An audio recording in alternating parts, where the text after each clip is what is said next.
Teman-teman semua, selamat berjumpa kembali dengan saya. Kali ini saya akan menunjukkan cara menggunakan Smart PLS versi 4 untuk menganalisis model SEM atau PLS, khususnya dengan indikator reflektif.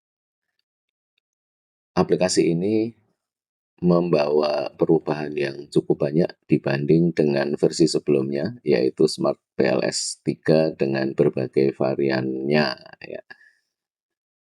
Beberapa di antaranya adalah versi 4 ini bisa membaca file Excel secara langsung, sehingga tidak perlu dikonversi dulu ke bentuk CSV atau teks. Kemudian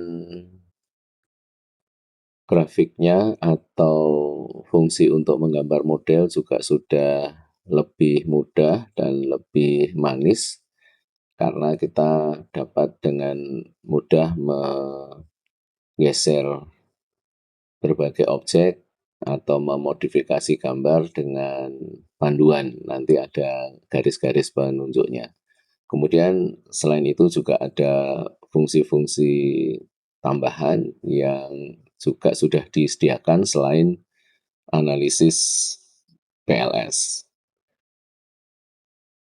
Nah, pada video ini saya akan menunjukkan bagaimana cara mengolah data dengan model PLS dengan bentuk seperti yang ada di gambar ini.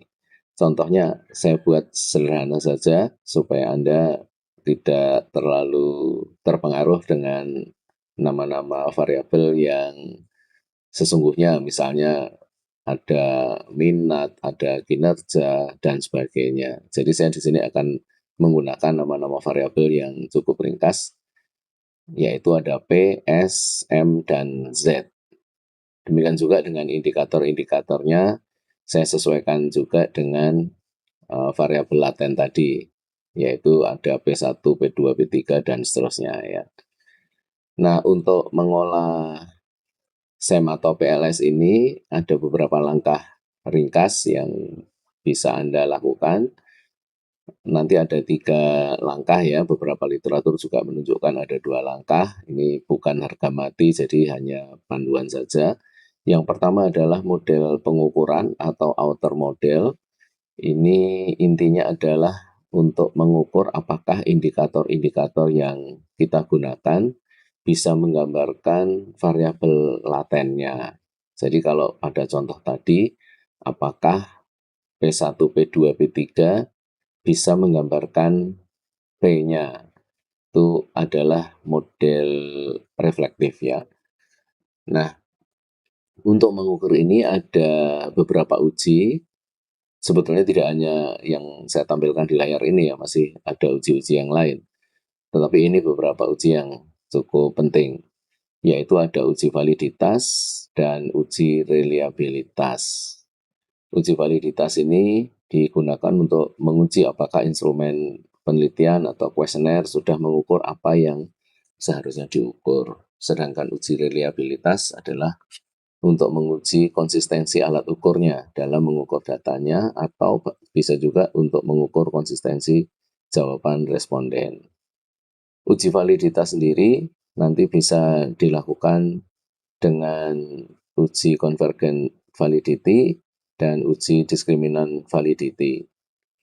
Untuk uji convergent validity ada beberapa indikator yang bisa kita gunakan, misalnya dengan loading factor. Ini yang cukup sering digunakan ya. Kemudian bisa juga kita menggunakan AVE dan communality. Lalu untuk diskriminan validity, ini bisa digunakan dengan cross-loading, lalu bisa juga dengan membandingkan antara akar AVE dengan korelasi variabel laten. Kalau akar AVE-nya lebih besar daripada korelasi variabel laten, itu data sudah dikatakan valid ya. Kemudian bisa juga dengan heterotrade monotrade ratio. Kalau nilainya di bawah 0,9 berarti itu sudah ada diskriminan validity dan sudah baik. Kemudian untuk uji reliabilitas itu menggunakan Cronbach Alpha, biasanya kita menggunakan acuan 0,7 ke atas ya. Lalu ada juga composite reliability, ini sama nilainya lebih besar dari 0,7. Nah, ini ada literatur yang mengatakan juga bahwa uji reliabilitas ini tidak perlu dilakukan kalau datanya sudah valid, karena biasanya kalau datanya sudah valid berarti konstruknya juga reliable ya. Sedangkan konstruk yang reliable belum tentu datanya valid. Kemudian untuk uji yang kedua, kita bisa menggunakan model struktural atau inner model. Jadi di sini kita melihat hubungan antara variabel-variabel latennya atau konstruknya ya yang digambarkan dengan lingkaran-lingkaran. Nah, itu bagaimana hubungan antara satu konstruk dengan konstruk yang lain. Nah, sebetulnya Smart PLS bisa melakukan dengan teknik bootstrapping ya. Teknik bootstrapping ini adalah memperbanyak data berdasarkan sampel yang ada. Jadi kalau Anda memiliki data sebanyak 100 misalnya, nanti ketika di bootstrapping Anda akan diminta menentukan sebanyak berapa. Kalau Anda tentukan sebanyak, katakanlah minimal biasanya sekitar 200 gitu ya, maka Smart PLS akan mengambil beberapa data secara random, kemudian ada perubahan sedikit dari data yang diambil tadi, kemudian ditambahkan. Demikian seterusnya sampai 200 kali. Di Smart PLS 4 ini defaultnya adalah 5.000 kali. Karena diambil dari data sendiri dan nanti secara random diubah-ubah, maka hasil analisisnya juga akan berubah-ubah. Namun biasanya perubahannya tidak begitu drastis ya, tidak begitu signifikan. Untuk melihat model struktural ini, kita bisa melihat nilai koefisien jalurnya, yang pada Smart PLS 3 hanya menggunakan nilai T ya, tapi pada Smart PLS 4 sudah ada nilai T dan bisa juga kita tampilkan probability atau significance value-nya. Biasanya ini lebih mudah karena Anda tinggal membandingkan dengan alfa yang biasanya juga 5%. Nah, kalau lebih kecil dari 5% maka dianggap signifikan. Kemudian setelah melakukan dua uji ini, Anda akan melakukan uji berikutnya, yaitu uji kualitas model dengan cara salah satunya adalah dengan adjusted R-square. Ini yang sering digunakan juga ya di berbagai pembahasan Smart PLS. Tetapi bisa juga Anda menggunakan nilai F kuadrat. Ini merupakan kontribusi masing-masing variabel eksogen terhadap variabel endogen dalam membuat modelnya ini. Jadi kalau semakin besar nilainya, nanti kontribusi suatu variabel eksogen ini juga akan semakin besar ya dalam mempengaruhi hubungan antara variabel eksogen terhadap variabel endogen. Ada juga nilai Q kuadrat. Ini dihasilkan dengan teknik blindfolding. Di dalam Smart PLS 4 sudah disediakan menu sendiri untuk blindfolding ini. Dan biasanya kalau nilainya sudah positif, ini berarti modelnya sudah baik karena dengan asumsi menggunakan data tambahan dari luar nanti, misalnya ada analisis yang dilakukan menggunakan data tambahan, maka modelnya akan konsisten. Angka-angka yang diperoleh di dalam analisis ini kan menggunakan data yang ada ya di dalam model kita. Jadi belum memasukkan data dari luar ya, atau belum diuji dengan kondisi yang lain. Nah, ini nanti dengan Q kuadrat ini akan kelihatan. Sedangkan nilai adjusted R-square biasanya semakin besar ya semakin baik ya. Namun ada juga yang menggunakan R-square-nya saja atau R kuadratnya saja. Tapi kalau R kuadrat itu belum mempertimbangkan variabel-variabel atau konstruk yang tidak signifikan. Jadi semakin banyak konstruknya, semakin banyak indikatornya, ya R square-nya semakin tinggi gitu ya. Tapi kalau sudah mempertimbangkan variabel-variabel yang tidak signifikan, nilai R square tadi akan dikurangi sehingga akan menjadi adjusted R square. Kemudian untuk nilai F kuadrat, biasanya ada 3 kelompok ya, antara sekitar 0,02 atau 0,15 dan 0,35. Itu menunjukkan tingkatan yang lemah, sedang, dan kuat. Tapi ini juga angka yang kira-kira ya, tidak harus tepat. Jadi misalnya Anda melihat nanti hasilnya 0,25, nah ini karena di atas 0,15 boleh dikatakan kuat. Nah, kemudian kita akan menggunakan model seperti ini, kita lihat analisisnya nanti bagaimana, gitu ya.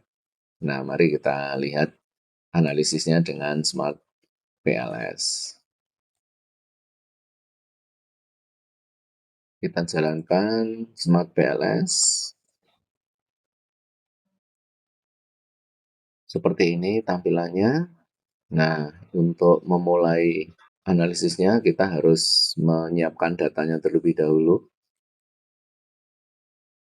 Datanya dalam format file Excel seperti ini. Jadi ada variabel P1, P2, P3, dan seterusnya. Ini kalau ke bawah ya seperti ini. Data ini menggunakan kuesioner yang jawabannya menyediakan jawaban dari angka 1 sampai angka 7. Nah, ini nanti bisa kita langsung gunakan di Smart PLS 4 ya. Jadi berbeda dengan Smart PLS 3 yang datanya harus dikonversi dulu ke bentuk CSV ya. Nah, dari Smart PLS 4 ini kita klik saja New Project, kemudian kita bisa tulis nama projectnya, misalnya saja latihan, atau sesuai dengan kebutuhan Anda, lalu akan terlihat seperti ini. Kita klik import data file, lalu kita pilih filenya, kita open. Nah, akan ditunjukkan seperti ini datanya kira-kira sudah benar. Kalau sudah benar, kita klik import. Nah, ini adalah statistik deskriptif dari data yang sudah kita ambil sebanyak 325 ya. Dari sini pun sebenarnya Anda sudah bisa menceritakan seperti apa data Anda. Misalnya saja untuk variabel P1 sampai P3, ini datanya seperti ini, min-nya sekian, mediannya sekian. Kalau antara min dengan median itu selisihnya cukup banyak, maka datanya relatif bervariasi, gitu ya. Tapi kalau datanya relatif eh, hampir sama seperti S1, S2, S3, S4 ini, misalnya 4,246 dengan 4 itu relatif dekat, 3,098 dengan 3 itu juga relatif dekat, berarti jawaban-jawabannya relatif sama ya. Oke, kemudian kita bisa kembali ke depan seperti ini. Sekedar informasi saja, di Smart PLS 4 ini sudah disediakan sampel project ya. Ini Anda bisa langsung menjalankan beberapa contoh ini dengan mengklik install. Nanti datanya sudah ada, Anda tinggal menjalankan saja. Nah, kemudian kita membuat model dengan create model. projectnya latihan ini karena saya baru mempunyai satu latihan misalnya ya, kalau Anda bisa sudah menggunakan model-model yang lain akan muncul di sini. Kemudian yang akan Anda gunakan untuk analisis data apa? Dalam hal ini adalah PLS SEM.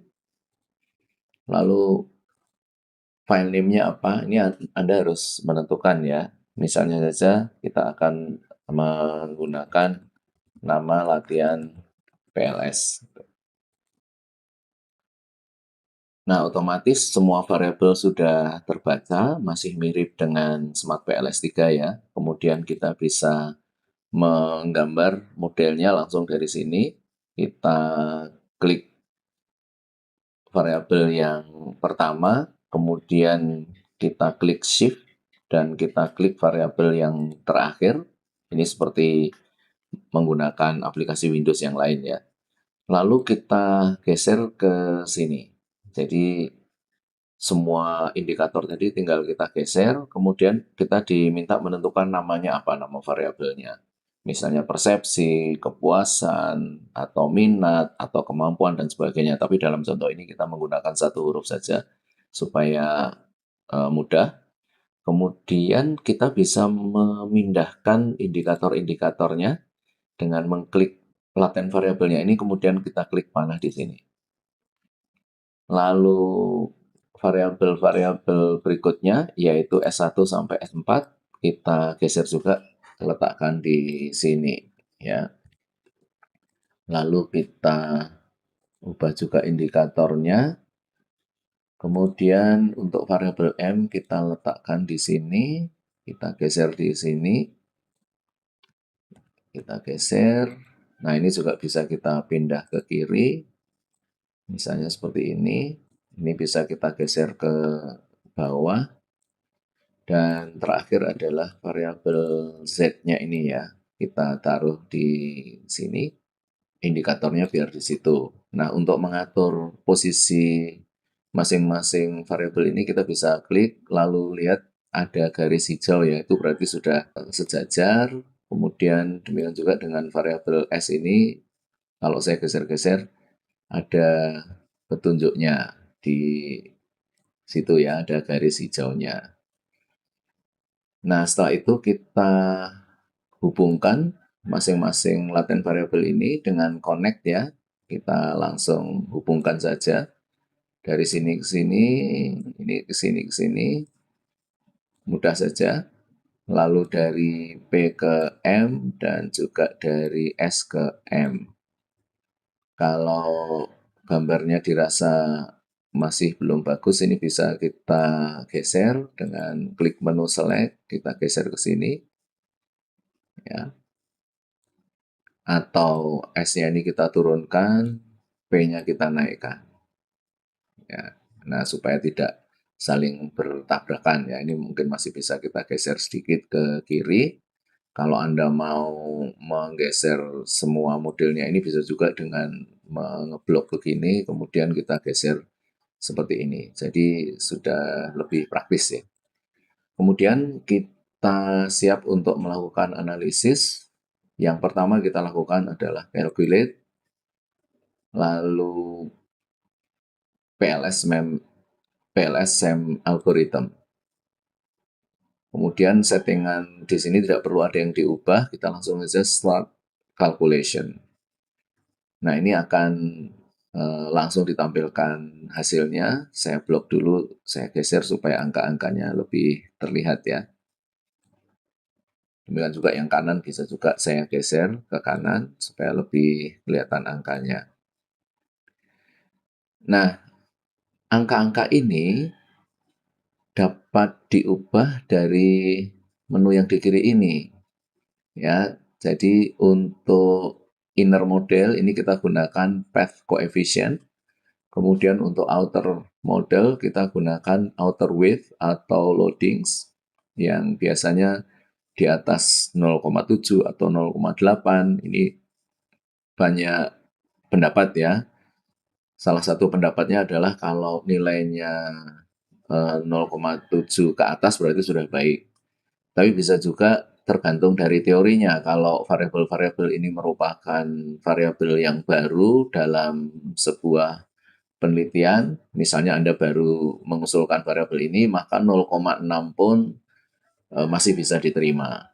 Bahkan asal lebih besar dari 0,5 juga ada yang mengatakan bisa diterima. Tapi kalau variabel itu sudah banyak digunakan di dalam penelitian, biasanya harus di atas 0,8 ya. Angka-angka ini bisa kita ganti. Misalnya di konstruk ini ada R square-nya gitu ya, atau R kuadratnya. Nah ini kalau kita ingin menggunakan adjusted R square, kita tinggal ganti di sini saja. Kemudian Anda bisa juga mengganti koefisien yang ada di sini dari path coefficient menjadi F square misalnya ya. Nah, di sini kalau F square itu tadi ada 0,02, 0,15, dan 0,35 ya untuk mengukur apakah lemah, sedang, dan kuat. Sementara kita gunakan path coefficient saja ya. Nah, ini nilai betanya kalau di regresi. Kemudian untuk outer model kita juga bisa mengganti eh, koefisiennya dengan outer loadings misalnya. Kebetulan ini sama angkanya ya. Lalu di highlight patch ini bisa kita gunakan untuk menunjukkan variabel mana yang pengaruhnya paling kuat gitu ya. Dengan menunjukkan garis yang semakin tebal berarti semakin kuat.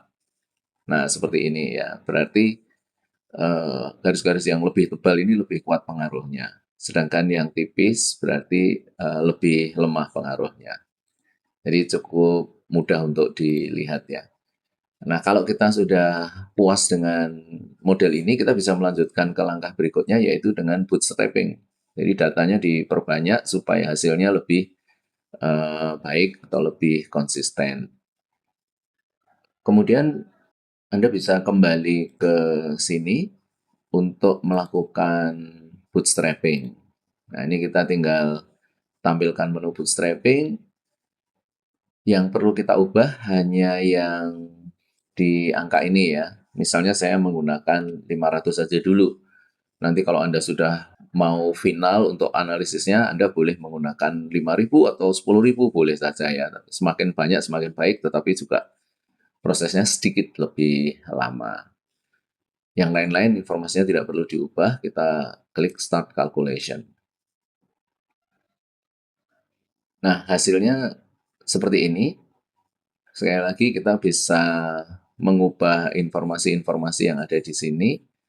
Pertama kita lihat outer modelnya dulu biasanya ya. Ini sekarang defaultnya adalah p-values. Kalau Anda menggunakan Smart PLS 3, biasanya adalah t-values ya. Lalu kalau Anda ingin menggunakan eh, campuran antara outer weight atau loadings dengan p-values, caranya begini. Jadi kelihatan ya semuanya ini signifikan. Nah, ada juga yang mengatakan bahwa kalau nilai indikatornya ini 0,5 sekian ya, lebih besar dari 0,5 dan signifikan, maka bisa digunakan indikatornya. Dalam contoh ini tidak perlu ada yang dihapus ya. Bahkan dalam penelitian Kearns and Lederer itu ada konstruk yang ada indikator yang nilainya 0,4 tetap dipakai karena signifikan. Kemudian kalau outer modelnya sudah, kita bisa kembalikan misalnya ke p-values ya, ini signifikan semua. Lalu inner modelnya, ini garis-garis yang di tengah ini hubungan antar variabel-variabel laten yang digambarkan dengan lingkaran. Kita bisa tampilkan path coefficient dan p-values-nya ya. Nah, jadi dari sini terlihat bahwa masing-masing hubungan ini signifikan ya.